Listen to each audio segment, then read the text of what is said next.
Hey guys, welcome back. I'm Katie. I'm adding up Addingtons, and today I'm going to share with you some of my favorite learning resources for 3 and 4-year-olds, or even 5 and 6-year-olds.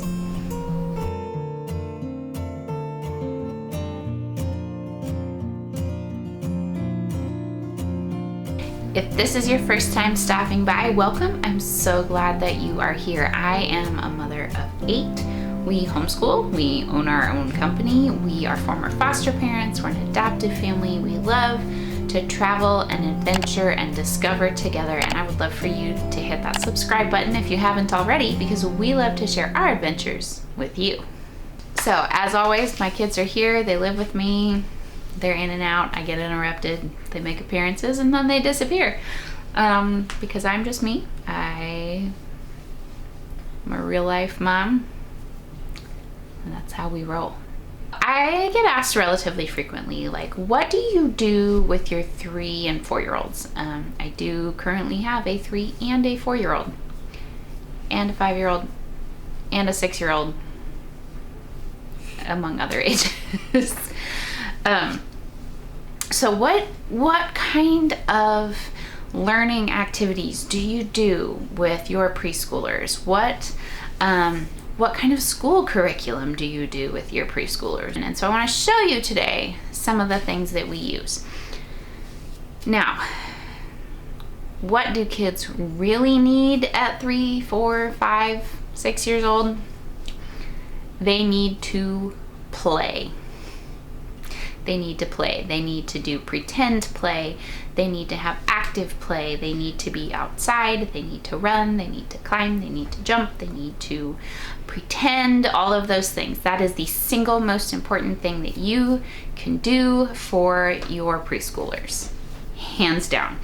And I encourage them to spend a lot of time doing exactly that.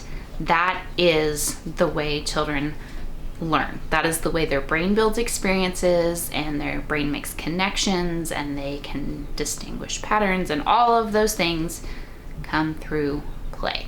So above all, make sure that your preschoolers spend a lot of time playing. The next most important thing you can possibly do with your preschoolers is to read with them. Let them see you reading. Read with them. Let them make up a story to go with the books. But the more that you read, the more vocabulary they hear, the more familiar with language and sentence structure they become, the more they recognize how words and stories and pictures work together. Absolutely, hands down, the best indicator of early success is how much a child reads when they are very young. A couple other things is allowing for creativity. Having free-form art supplies that are not a specified like craft activity is really important. They gain fine motor control and strength by coloring and scribbling. Their brains have an easier time making connections between things when they are creating something and not just following the directions. And then hearing music, learning rhythm and pattern and volume and things like that is a huge help to a young developing preschool aged brain. So if you are playing, reading, creating, and hearing music with your kids already, and that's really all you need. That is all 3 and 4-year-olds need. They do not need curriculum. They do not need activities. They do not need learning resources or educational toys. In fact, a lot of studies show that like the educational toys are actually detrimental to verbal development and social development and that kind of thing. And so they drive me nuts, especially the ones that make noise. I don't like toys that talk. Maybe you're doing all of those things and you just want to start offering a little bit of extra if your kids are interested, or maybe you need some indoor activities to do. that will keep little ones occupied, or maybe you want something that your little kids can do while your older ones are doing school, especially if your younger ones are really, really interested in what the older ones are doing, just to encourage them to sit in alongside the older kids. So those are the kinds of things that I'm going to be sharing here. One of the things that I really love and my kids really love and are great for a whole range of different ages, not just preschoolers, but particularly in preschool, are books like this. This is an Usborne picture puzzle book. This is Usborne's 1001 Things to Spot on the Farm, and this one is Seek and Find Around the World. Think like the highlights, hidden pictures, or Where's Waldo, that kind of thing. But they come in a million different varieties and styles and complexities. We have one that's like the Beginner's Bible storybooks. We have one that's all construction sites and whatnot. But what this does, and then depending on how they are, so this one, the things to find are written in like these speech bubbles, like where's the slithering snake in this picture full of tigers, you have to find the snake, that kind of thing. So they are written. So this one usually requires somebody sit down with the kids and read the things to find with them. But then something like this, and this one, 1001 Things to Spot on the Farm, sorry.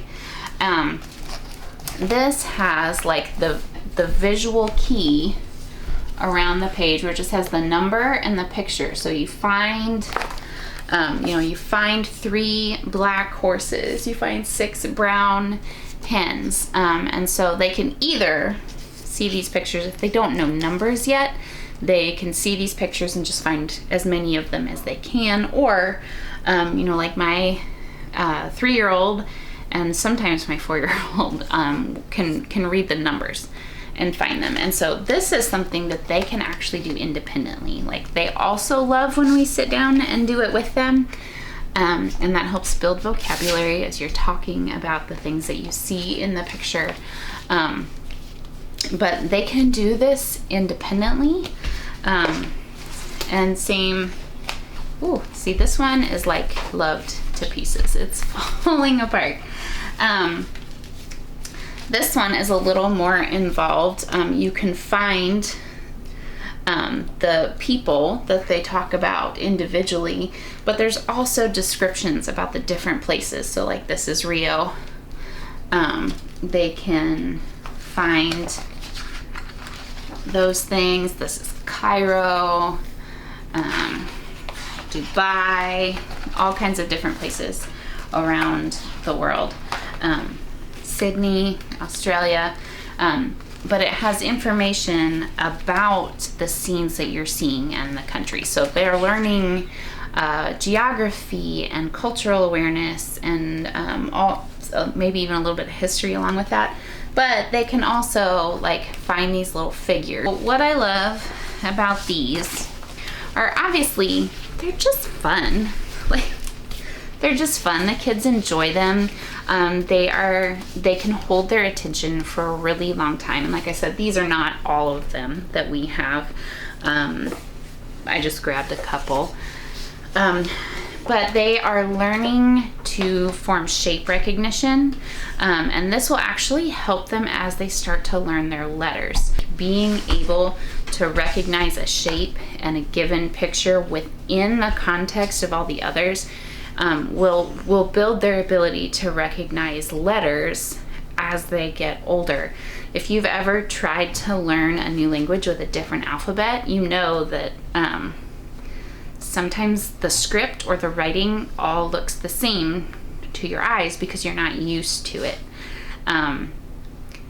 For little kids, learning to recognize, our Western fonts and letter shapes, it's kind of the same thing. You're starting from nothing. It all looks the same. But training their brains to pick out a specified shape from seemingly similar ones all around will actually help them to recognize their letters later. Along the same lines as the picture puzzle books is this handy dandy little thing. It's called Find It, and this is the junior one, but they make several different versions of this. And this is the same thing in a tube. Essentially, you twist it, and you find, like, there's letters in there, there's objects, there's shapes, all kinds of things that are in this tube.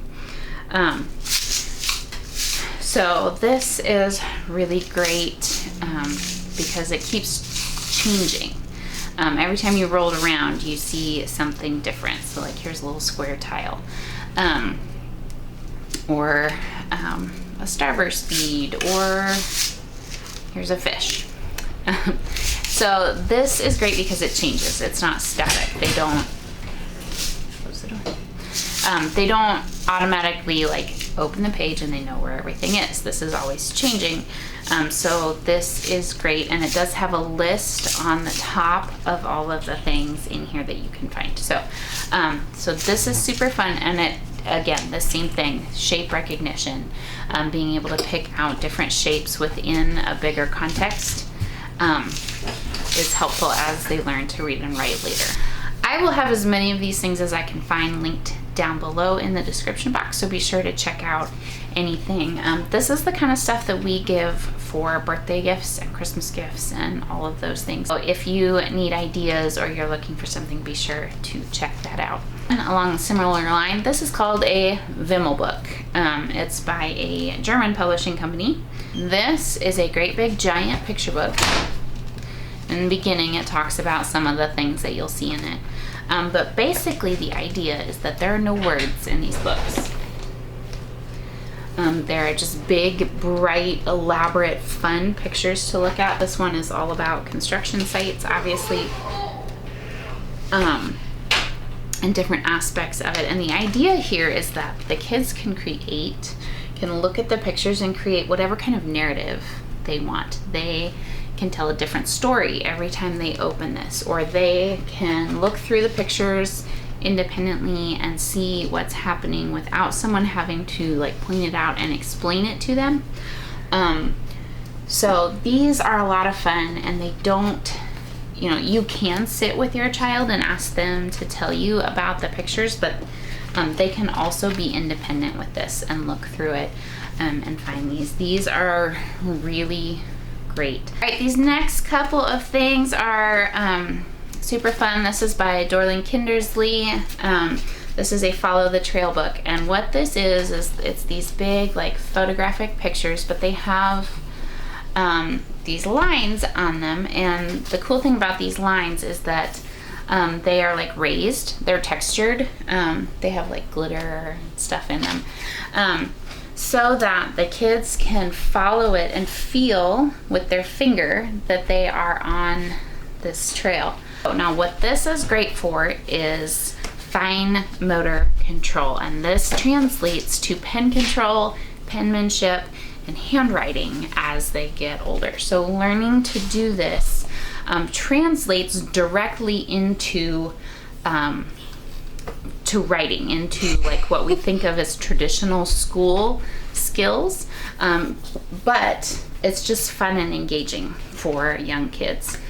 So that is by Dorling Kindersley, Follow the Trail. This one is an Usborne book. This is actually a white clean thing, but sort of, and you can see this is Annorah, as you can see that she has been using it diligently, but it's mazes that they use like a wet erase or dry erase marker, and we have long since lost the one that actually came with it, but we have a stash here. So they follow the mazes, and again it teaches them to follow a pattern and a directed course with a pen.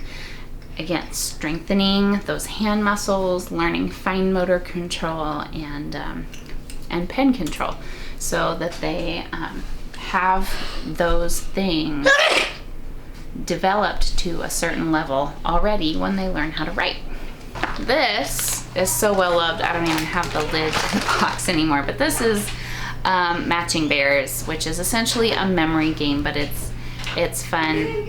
This helps with visual memory, again, very similar to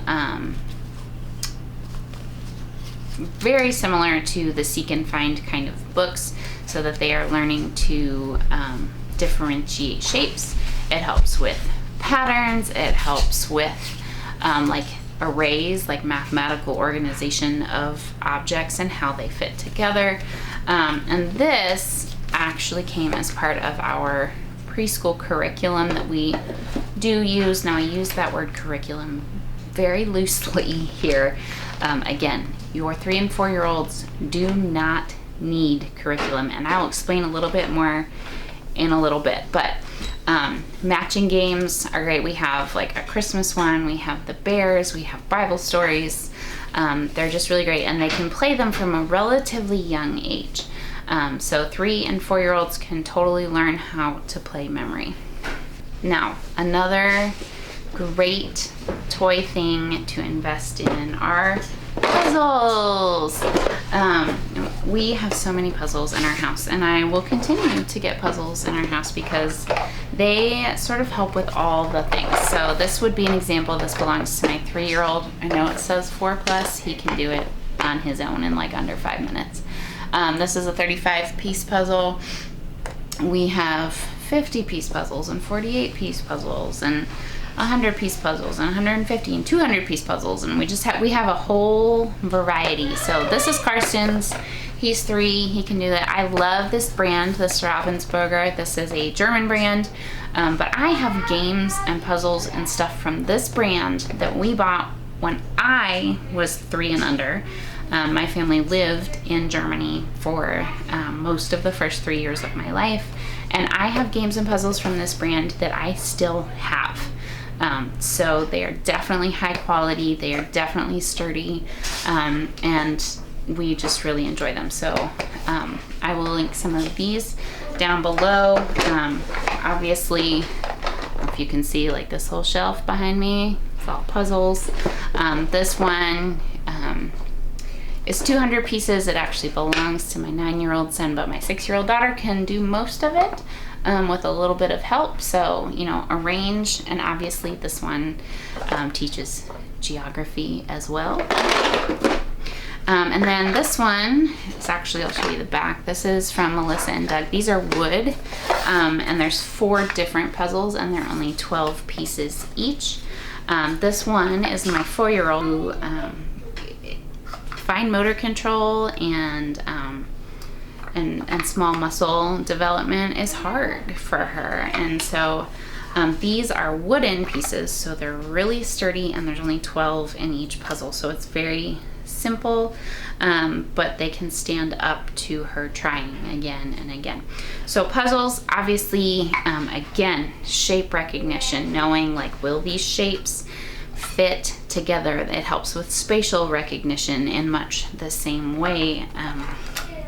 It helps with fine motor control and putting the pieces together, and it's a very like tactile, physical, visual, in like mental, cognitive activity, and so it just engages a lot of those senses. Being able to look at the box and then translate that to the puzzle helps with their cognitive development also. So puzzles are a huge draw for us.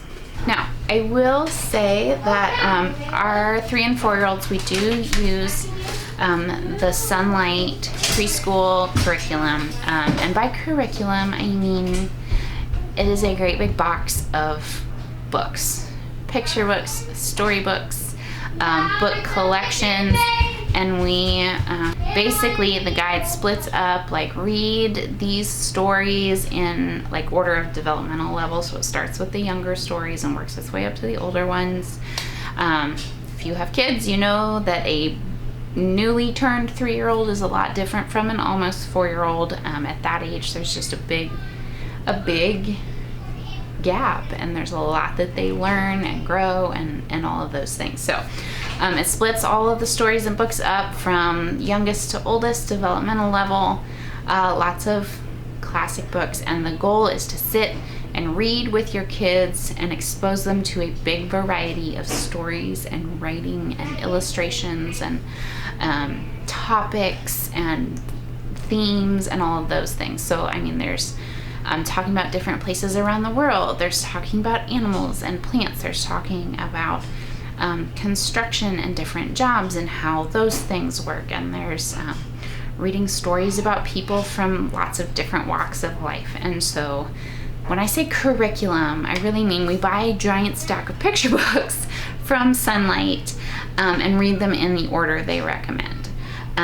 It comes with the Matching Bears memory game, and it comes with Mighty Mind, which is essentially like tangrams, where you fit like the little plastic shaped tiles onto the picture, which works very similar to like puzzles and seek and find puzzles, like trying to visually fit those tangram pieces into the pictures helps down the road with all of those other shape recognition and visual memory and all of those things.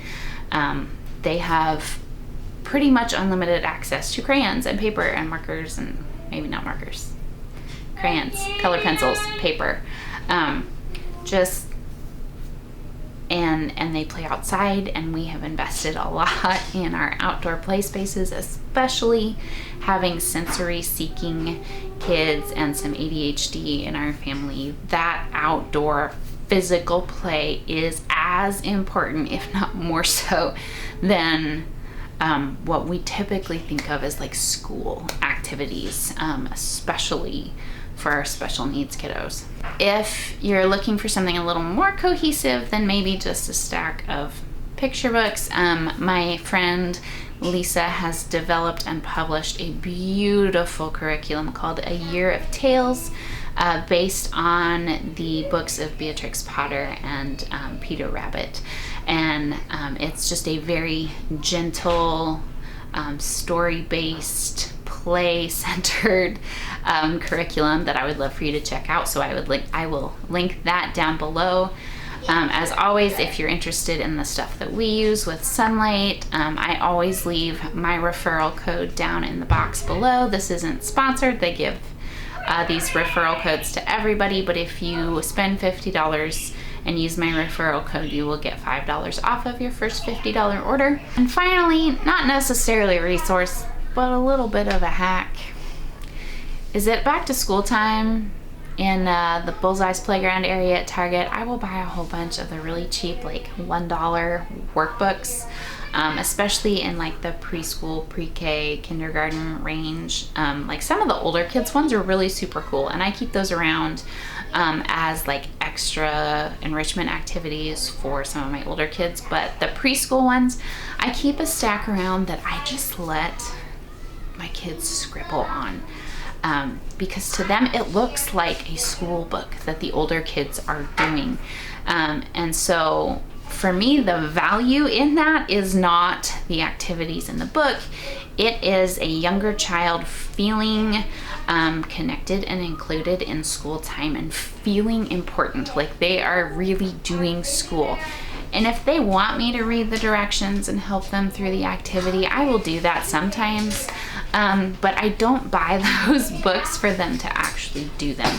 I buy them for them to have something that is not breaking the bank on my end, that they can feel like one of the big kids, like they're really doing school. And if they just scribble crayon all over it, I don't even care. But that is sort of a fun like hack for you. One last note, I will say that I continue a lot of these resources and activities into the kindergarten age. Yes, we have a kindergarten curriculum. Yes, they have workbooks by that stage. Yes, it is a little more structured, but I also work really hard to not make school daunting in kindergarten. We do as much as they are interested in, which means some days we do a little bit of extra. We do as much as they are enjoying, and if they get really super frustrated or they're getting angry or upset, or it's not fun anymore, and we stop and we switch to one of these other activities. It is still developing their brains. It is still developing the skills that they need in order to be able to do the more structured things, but there's no pressure. So, you know, I don't stress about kindergarten either. We work through the curriculum and the material, but again, they spend more time, even in kindergarten, they spend more time playing, reading, creating, and hearing music. And so even into kindergarten and beyond sometimes, that those are still the most important things for their brains. We add in a little more structure, but a lot of these things that you know, I'm labeling as like for 3 and 4 year olds really extend into 5 and 6 and 7. So again, I will link a couple of studies that I found below, some that I have seen for years and some that were relatively new to me, but just on the importance and the development of those little young brains and how they learn, and the importance of play and reading and creating and music. And so I will leave some studies linked down below if you are interested in learning more. If you want to check out our preschool curriculum at sunlight.com, I will leave my referral code link below. I will also leave my sweet friend Lisa's A Year of Tales curriculum linked below. I would love for you to check that out. And thanks for being here. Let me know if you have any other questions about homeschooling or early childhood development, or any of those things. And thanks for being here. Don't forget to subscribe, and we'll see you next time.